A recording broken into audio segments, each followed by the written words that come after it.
We see the two rookies who drafted in Bradford. Guys who came in ready to work. We did, starting with the scouting department and seeing, we got that information on them, and then, watching their tape, and then when they come in, the questions that they ask in the classroom, and then getting them out here and just teaching them the new techniques and different things that they haven't been exposed to. So, those two, along with, Kendall, those guys have been doing a great job of learning, and the vets have done a great job. The vets, we have a young group, but, the rookies last year, even, Abe and Charles and those guys, and, D-Lou and Phil, just helping those guys along with the different techniques and teaching, the system that we have, and, asking them questions in the meeting as well. And then, you just look over to the side and you'll see them getting coached up by those guys. So they've come in with a great attitude, just ready to learn. We have the normal meetings and the rookie meetings. We had rookie mini camps. So it's been great to have those guys and see them, come out here and start to show what they can do a little bit. What does, although attending haven't been in the Michigan system, how's that smooth as maybe speeded up the transition? I'm not an expert on the Michigan system. Just the fact that it's somewhat of a pro style. They do run multiple.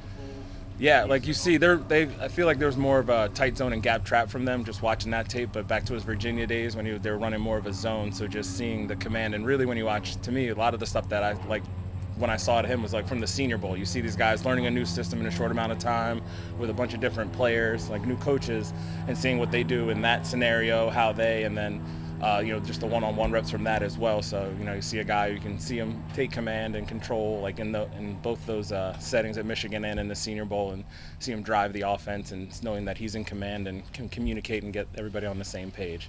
So that's always exciting.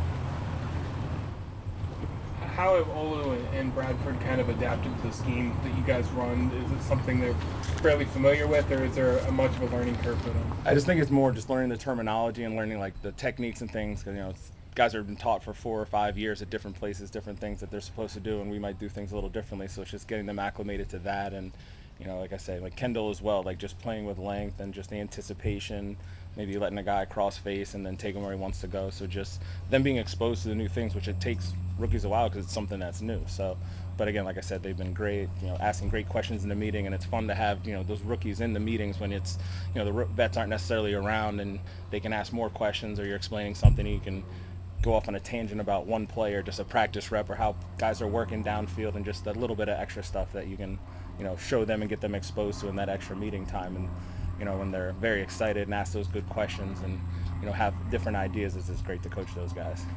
You had to teach 2 rookie tackles last year. Is it different? Is the process different teaching 2 interior versus guys who are I think just a little different from the interior. Things happen a little bit faster, and then again with the center position, understanding how to communicate, get the whole O-line on the same page. So it's a little different, but you're still developing the rookies in the system. And again, like I said, like Khalil's helped and done a great job. Donovan Jackson, who we, is a coach now with us, like has helped, and he's had some pre-relationships with especially Anthony Bradford, and Damian Lewis knew AB, Anthony Bradford from LSU, so having those other relationships. But I think you're still just training the guys and like coaching them up. So it's a little different, the techniques, but there's a lot of crossover and carryover. So I don't think of it as that different, except for the center position has to have so much command and get everybody on the same page. There's a little more communication, but we have to stress the communication to the tackles because they have to talk to the tight ends and the guards. So across the board, communication is one of the top things we have to get done. How much did Phil Haynes grow last year with all the experience he kind of finally got?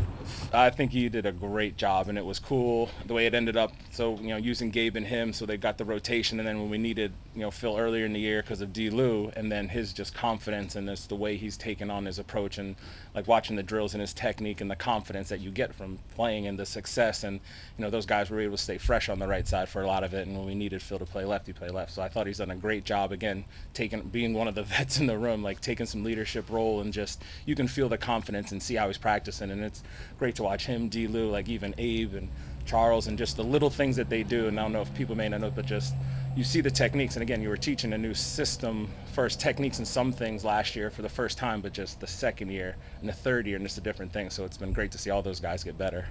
seen that Evan Brown since he got in here? It was great. So when everyone's come in, just again attacking the playbook, like, hey, what about this play? It's like, okay, that's not in yet. Just relax. But just being a good communicator, asking good questions. He's had good experiences with a bunch of different coaches playing. That he's played for, and then him asking good questions and making me think, it's like, ooh, how do we want to do that? How are we going to communicate that? So just being around and being in different systems and bringing different experiences, because I'll ask those guys, hey, what have you done? Maybe there's a drill or something that that can help us. So I'm open to learning from those guys, because why wouldn't I be? Did you see something in his tape at playing center for the Lions instead of playing guard, I guess? I mean, do you think he's more of a center or? I mean, he can play both, which is a benefit. The ability to play both, those swing guys have to be able to do that. And so when you watch the center tape, you see certain things, and you see stuff at guard tape, like, okay, he can do this as well. So, and there's a lot of that stuff translates inside. If you can play center, you should be able to play guard, and he's shown he's been able to do that at a good level. Anything else? Thank you, sir. Okay, thanks. Thanks, Great. Andy.